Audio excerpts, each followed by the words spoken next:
चलिए देखिए, समीकरण है 3x + 4y = 10। पहला समीकरण हो गया 2x - 2y = 2। कितना हो गया? समीकरण 2। समीकरण को कितने तरीके से हल करेंगे? तीन तरीके से ना, चार तरीके से हल करेंगे। एक हो गया ग्राफीय विधि, विलोपन विधि, प्रतिस्थापन विधि, बलगुणन विधि, और फिर एक को सीखेंगे हम लोग ऑब्जेक्टिव सॉल्व करना, यानी 5 मेथड सीखेंगे टोटल। ठीक, देखिए सबसे पहले हम सीखे हैं ग्राफीय विधि।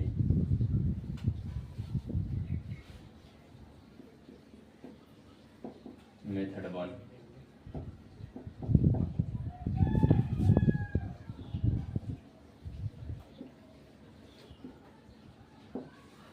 ग्राफीय विधि।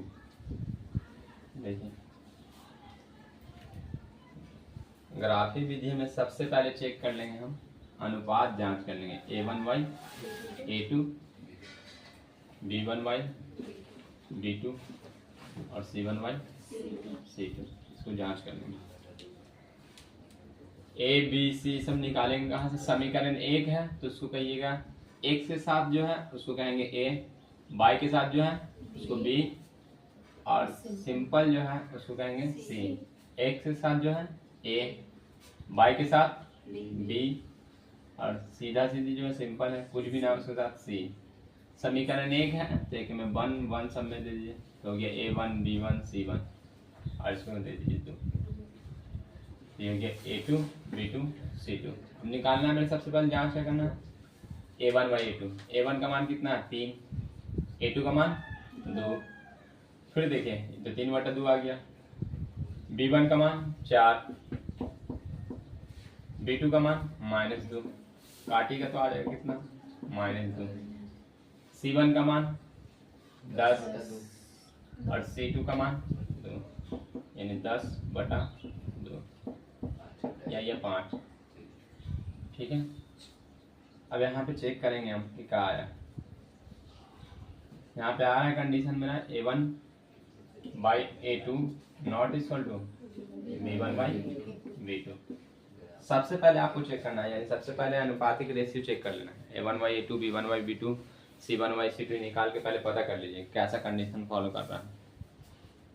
ठीक है, देखिए अब a1 by a2 not equal to b1 by b2 आया है, तो पहले को समझे हैं कि कब कैसा आएगा तो क्या कहेंगे। देखिए करना क्या है, 3 कंडीशन है। पहला कंडीशन ही है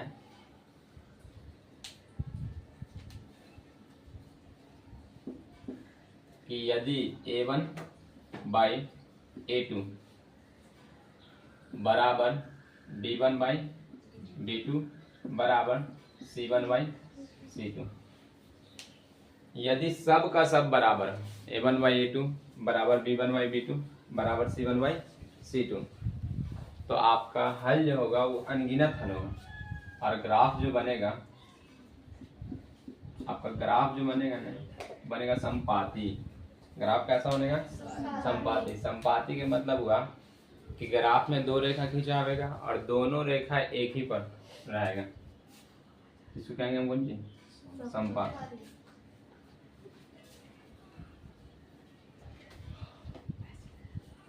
संपाती, और इसका हल जो होगा अनंत हल होगा। कितना हल होगा?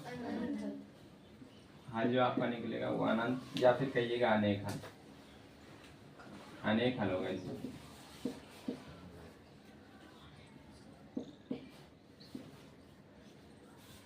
ठीक है, जिसका हल निकलेगा उसको संगत कहा जाए, जिसका हल निकलेगा उसको अविरोधी कहा जाए।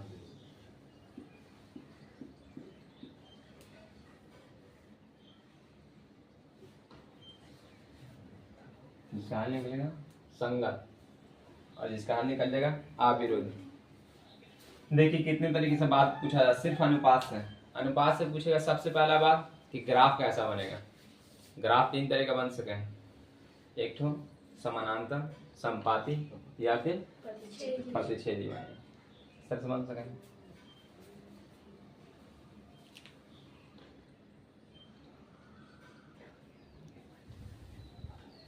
चलिए देखिए, तो सबसे पहला बात कौन सी पूछे? सबसे पहला बात पूछेगा ग्राफ। तो ग्राफ तीन तरह का होगा, a1/a2 बराबर b1/b2 बराबर c1/c2। तो आपका ग्राफ कैसा आएगा?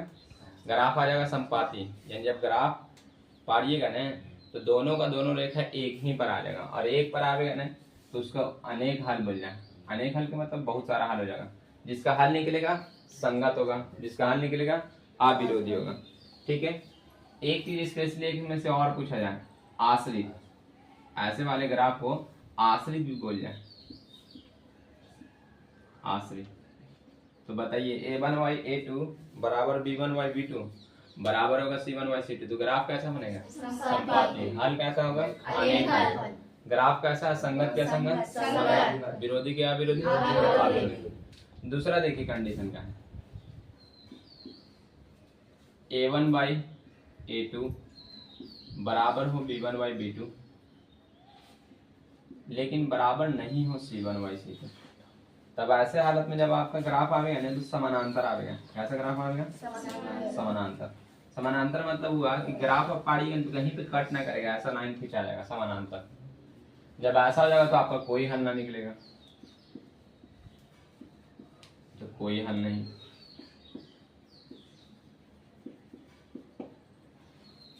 जिसका हल ना है उसको कहेंगे असंगत, जिसका हल नहीं है असंगत, विरोधी।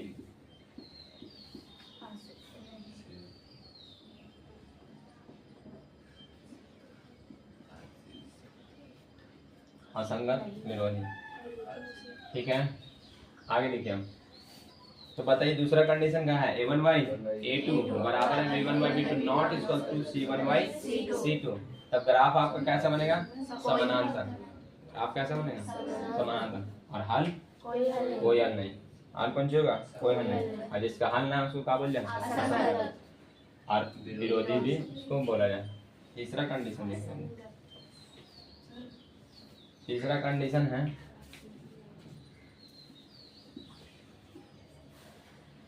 तीसरा कंडीशन ही है कि a1/a2 बराबर है b1/b2 बराबर नहीं है b1/b2। इन a1/a2 बराबर नहीं होगा b1/b2। तब ऐसे हालत में कैसे ग्राफ बनेगा? तब ऐसे हालत में कैसा बनेगा? प्रतिच्छेदी बन जाएगा। कैसा बनेगा? प्रतिच्छेदी।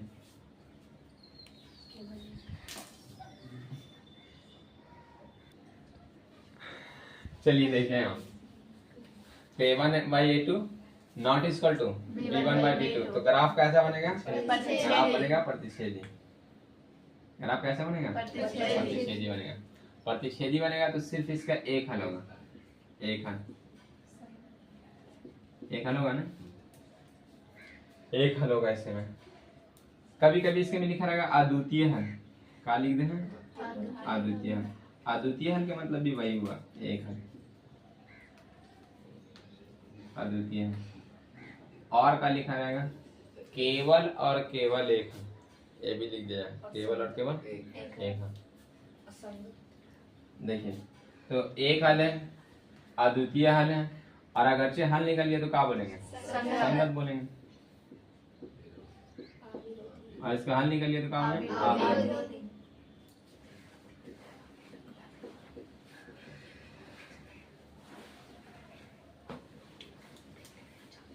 देखिए, यानी सबसे पहला काम आपको क्या करना है कि कोई भी समीकरण का क्वेश्चन है, दो समीकरण दिया हुआ है, तो सबसे पहले आप अनुपात जांच कर लीजिए।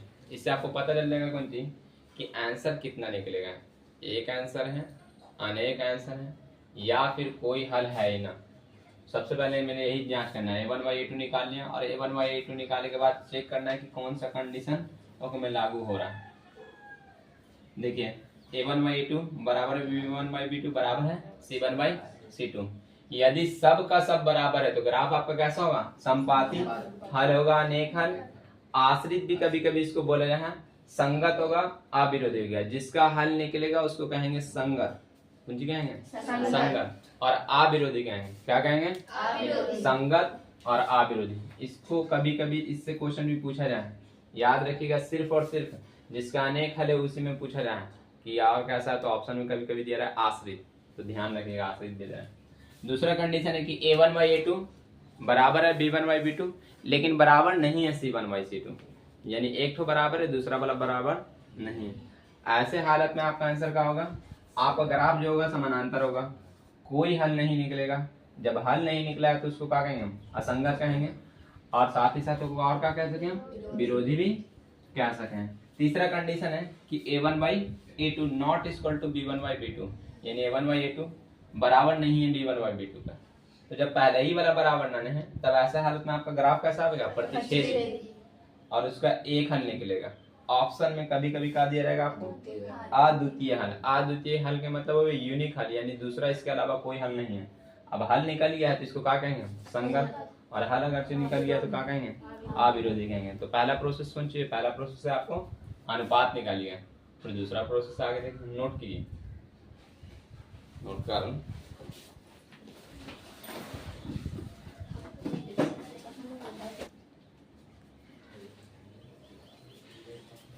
चलिए बताइए, a1/a2 not equal to b1/b2 अभी हम लोग देखा था ना, तो बताइए इसका क्या हल लिखेंगे? कितना हल होगा? एक हल होगा। ग्राफ कैसा होगा? ग्राफ इसका बनेगा प्रतिच्छेदी। ग्राफ कैसा हो गया? प्रतिच्छेदी।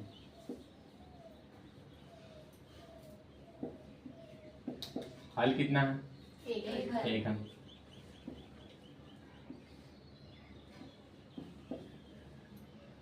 संगत या संगत? संगत है। विरोधी क्या? विरोधी? विरोधी। अविरोधी। अविरोधी।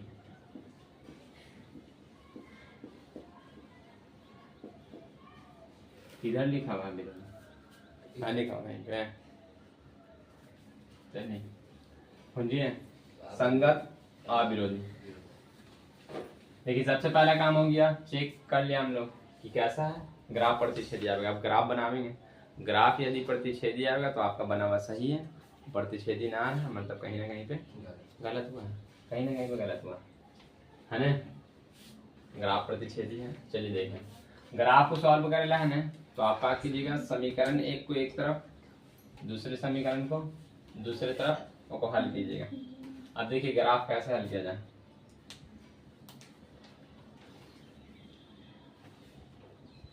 x + 4y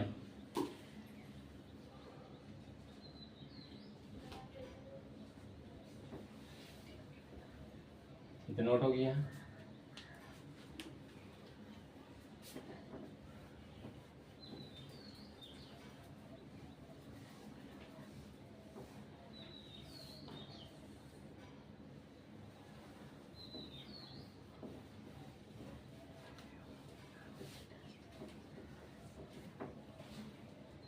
चलिए देखिए अब हम लोग ग्राफ को सॉल्व करें। 3x + 4y = 10 समीकरण मान है, एक इस तरफ सॉल्व कर लेंगे। 2x - 2y = 2। आपको करना क्या है, सबसे पहले ने x को या फिर y को किसी एक का मान निकालना है, तो एक को इधर छोड़ेंगे, बाकी सबको उधर भेज देंगे। 3x + 4y, 3x 4y को उधर भेज दीजिए। 10 - 4y, x के साथ 3 कौन सी में है? गुना में चल जाएगा, कहाँ? बटा में। 10 - 4y।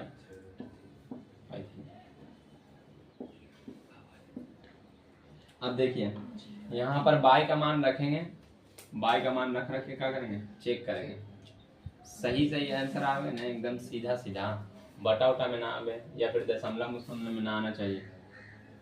आराम से को चेक करेंगे, चेक कर करके रखेंगे मान x y। देखिए y का मान यदि यहाँ पे 1 रखें कितना हो जाएगा? 4 एकम 4, 10 में से 4 घटाएंगे 6, 6 3 से कट जाएगा, यानी y का मान हम 1 रख सकते हैं। 1 रखा, तब देखिए क्या होगा। 10 माइनस 4 गुने 1/3। x बराबर 10, 4 कम 4, 10 में 4 गया तो 6/3। आंसर आएगा कितना 2। यानी y का मान 1 रखेंगे तो x का मान कितना आ जाएगा 2। एक बार और रखना।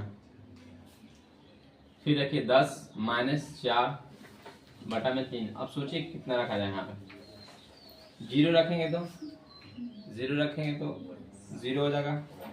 10/3 आएगा। 10 3 से पूरा कटेगा ना, तो ग्राफ पाने में दिक्कत होगा।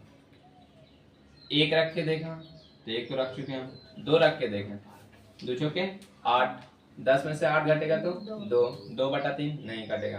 3 रखें, 3 चौके 12, 12 में से 10 घटाइएगा, -2 आएगा, -2/3 ना करने का। 4 रखिए, 4 चौके 16, 16 में से 10 घटाइएगा, बचेगा कितना -6, कट जाएगा। हम यहाँ पे रख दें 4। x बराबर कितना ये बताइए। 10 माइनस 16/4 3 -6/3 कितना आ गया। x का मान आ गया -2। रखा था कितना 4, आगे कितना -2। उसी तरह से इस समीकरण को भी सॉल्व करेंगे।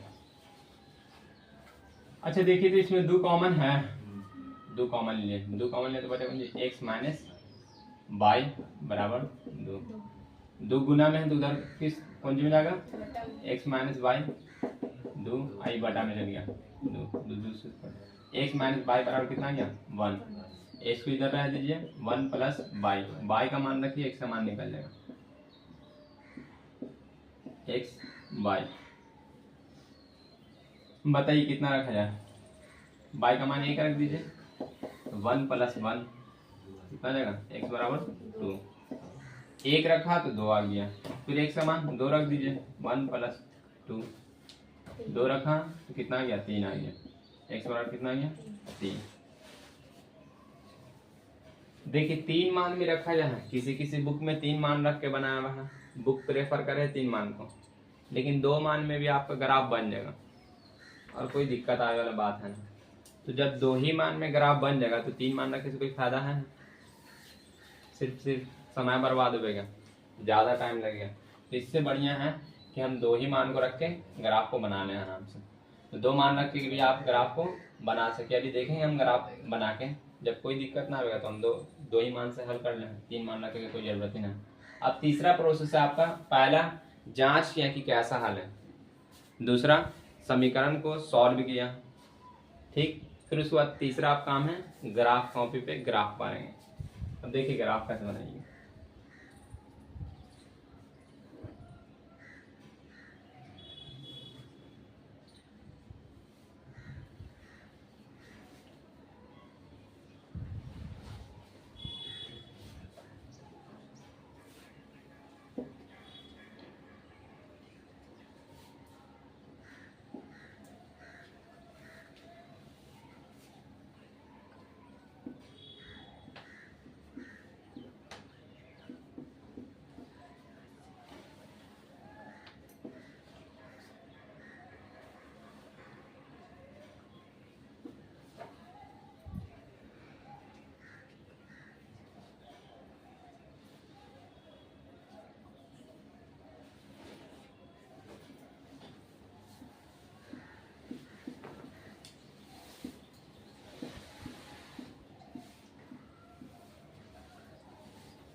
देखिए एक्स अक्ष वाई अक्ष ग्राफ पाएंगे कैसे। ग्राफ के कॉपी में बीच एकदम कॉपी के बीचों बीच लाइन ले लीजिएगा, एक्स अक्ष बैठो वाई अक्ष। हम लोग तो बचपन से जान रहे हैं, दाएं तरफ जाएंगे तो प्लस में, ऊपर प्लस में, नीचे माइनस, बाएं माइनस। अब बस यही चीज को वहां पे इसके जरिए ना जो डिजिट आया है मेरा उसके जरिए ग्राफ पाड़ना है। देखिए अब सबसे पहले देखिए एक्स का मान कितना है 2 और वाई का मान 1। फिर जाइए एक्स का मान कितना है 2, वाई का मान 1, तो एक्स पर 2 कदम चले इधर और वाई पर 1 कदम, यानी यहाँ पे जाके रुकना। इसको लिख दीजिए ऐसे एक्स का 2 वाई का 1। अब आगे देखिए दूसरा देखिए -2 4, एक्स का मान -2, एक्स का मान -2 मतलब यहाँ पे आ गए 1 2 यहाँ पे, और फिर y का मान है 4, y का मान 4 है मतलब ऊपर जाइए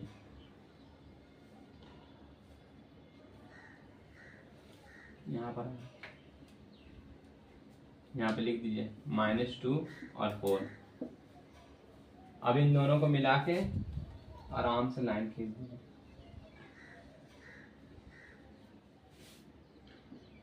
अब दूसरा देखिए समीकरण, इसमें लिख दीजिए जिस समीकरण का बनाया है आप लिख दीजिए 3x + 4y, जहां पे जगह मिले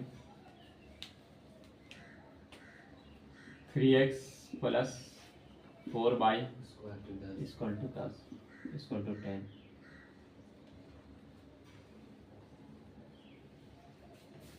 दूसरा समीकरण देखिए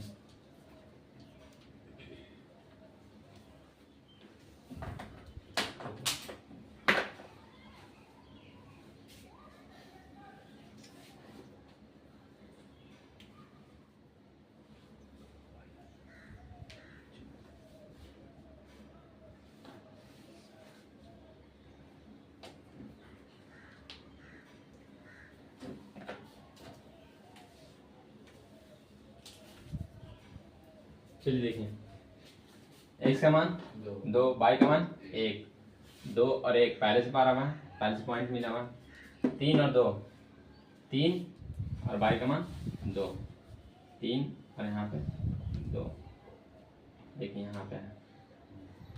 अब यहाँ से ग्राफ खींच दीजिए, ये एक पॉइंट ये, इन्हें इसको मिला के जाएगा।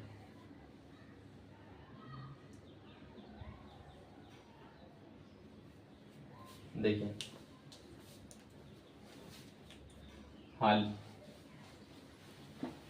जहां पर ग्राफ कट किया, जिस पॉइंट पे कट किया वही आपका हल है। हल कितना पे कटा है 2 और 1 पे, यानी हल आपका x का मान 2 और y का मान 1। x का मान कितना है 2, y का मान 1।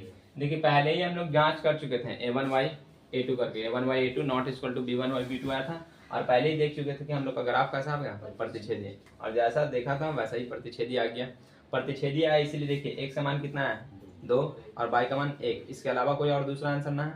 तो हम पहले ही जांच कर चुके थे कि x और y का मान कौन सी होगा, सिर्फ और सिर्फ 1 हल होगा, तो इसीलिए पहले जांच कर चुके थे। तो आप पूरी तरीके से कीजिए नहीं कि मेरा बना हुआ क्वेश्चन कौन सी है सही है, ऐसे ही बनाएंगे ग्राफ, यही है आपका इम्पोर्टेंट। इसीलिए है ना सबसे पहला बात कि मैं आपको ऑब्जेक्टिव भी समझा दिया कि संगत असंगत पूछेगा, या फिर एक हल है अनेक हल है, ग्राफ कैसा पूछेगा, प्राकृतिक पूछेगा ग्राफ का कि समानांतर है या फिर संपाती है या फिर कोई हल नहीं है, ऑब्जेक्टिव में वैसे पूछेगा। दूसरा कि 5 नंबर तो एकदम फिक्स ही है, हर हाल में कुछ नहीं है ग्राफ, और ग्राफ आपको जब बनाना है ना तो ऐसे ही बनाना है। a1/a2 जो जांच किया, जरूरी ना है कि a1/a2 जांच करके उसके में दिखावेंगे, लेकिन a1/a2 जांच करे से आपका ये हो जाएगा कि आप अपना सेफ्टी बरत लीजिएगा पहले, ताकि क्वेश्चन गलत होने का चांसेस कम हो, और गलत होगा तो आपको पता चल जाएगी गलत हो। तो आप इतना बनाइएगा ना, इतना बनाइएगा तो 5 नंबर आपका फिक्स है, 1 नंबर भी ना काटा जाएगा। पहले क्या करना है, पहले ग्राफ को सॉल्व कीजिएगा, फिर उसके बाद ग्राफ कौन सी कीजिएगा, उसको ग्राफ को पढ़िएगा। ग्राफ आपका एग्जाम में जो ग्राफ देगा ना वो ब्लैक पेपर होगा, आपका जो कॉपी वो हरा पेपर रहे, आपके एग्जाम में जो देगा वो ब्लैक पेपर होगा, या फिर किसी और कलर का दे सके, लेकिन ज़्यादातर चांसेस है कि ब्लैक देगा। कभी भी ग्राफ में पेन से मत काम कीजिएगा, कोई भी काम ना, क्वेश्चन जो सॉल्व कर रहे हैं ना वो भी आपको पेंसिल से सॉल्व करना, पेन से मत कर दीजिएगा। अभी मत सोचिएगा कि ग्राफ का पेपर काला है तो ब्लू पेन से लिख रहे हैं, पता ना चल रहा है तो उसको पेन से लेके पूरा डार्क कर दें, ऐसा कुछ ना करना है। उसमें ना भी दिखेगा ना तो आपको सिर्फ और सिर्फ काम करके आना है, और सिर्फ पेंसिल से ही, पेन टच ना होना चाहिए। सॉल्व भी पेन से आप ना कीजिएगा, मतलब ऐसे तो सॉल्व कर सकें पेन से, लेकिन क्या जरूरी है, अगर अच्छे पेन से सॉल्व कर रहे हो, सॉल्व करते करते पता चला कि ग्राफ पे वही पेन से पार दिया तो एक ही पेज मिलेगा। ग्राफ एक ही पेज नहीं मिलेगा। हर थोड़ी ना है कि कॉपी का पेज आपको फाड़ फाड़ के बार बार दीजिएगा कि बार बार बर्बाद करते रहिए, एक ही को पेज मिलेगा। इसीलिए आप पेंसिल से, इसको भी पेंसिल से सॉल्व कीजिएगा और इसको भी पेंसिल से सॉल्व कीजिएगा। पेन टच मत कीजिएगा। काला पेपर होगा ना दिखेगा, लगेगा कि ग्राफ तो कुछ दिख ही ना रहा, लेकिन फिर भी आपको वैसे ही छोड़ देना, पेन टच में ना करना। ठीक है, नोट कीजिए।